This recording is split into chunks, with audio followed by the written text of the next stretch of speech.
Good morning, I'm Angela from Angela's Aerobics. I'm just looking to see if there are any comments, anyone's popping on live with me just now. So if you are going to join me live, if you want to just pop a little comment down, hopefully I'll see your comment, if not I'll reply to it later. I thought I'd come on just for a few minutes and talk about the squat and give you some squat ideas.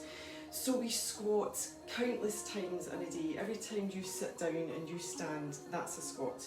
So how many times a day do you do that? And that is fantastic for your lower body, for your abs, for your posture, for your walking, for your strength, to stay independent if you're able to keep your lower body nice and strong. So squat is one thing you can do.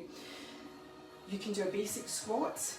You can then add in some changes to make it a wee bit more interesting, and that's what I'm going to show you today. So just a few minutes just to give you a couple of ideas.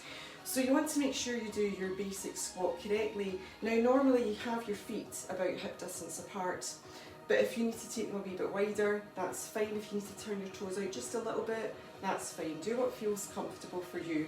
So when you squat, you're keeping your upper body nice and long and strong, and then you're dropping your bottom to the floor. So if you really think about your tailbone going down to the ground, so that you don't have your bottom sticking back, and also so that you don't hinge forward at your hips. So your basic squat, drop your bottom to the floor, push through the heels, you squeeze your bum really tight when you get back up. So that's your normal squat.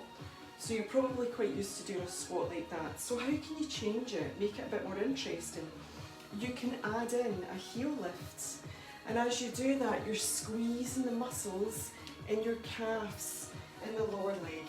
So if you need something to hold just to help your balance a wee bit, that's fine. So that's one way.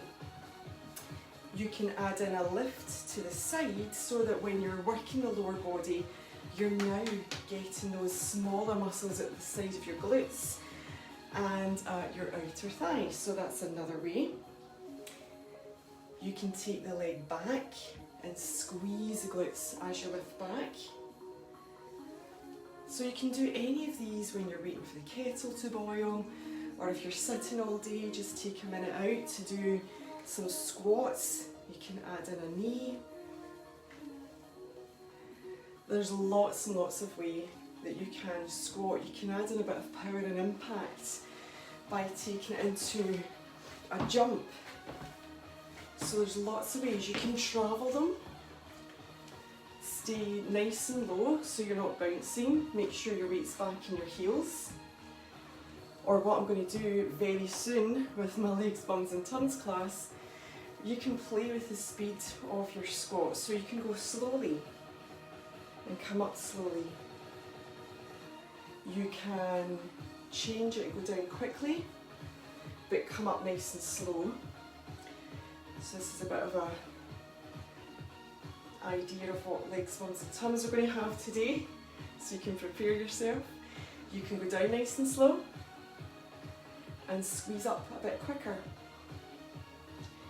So there's lots of ways that you can change your squats to make them more interesting and more challenging. So give them a go, let me know which one you like, and let me know how you get on. And I will see my legs, bums and tums at 10 o'clock to get this lower body really working.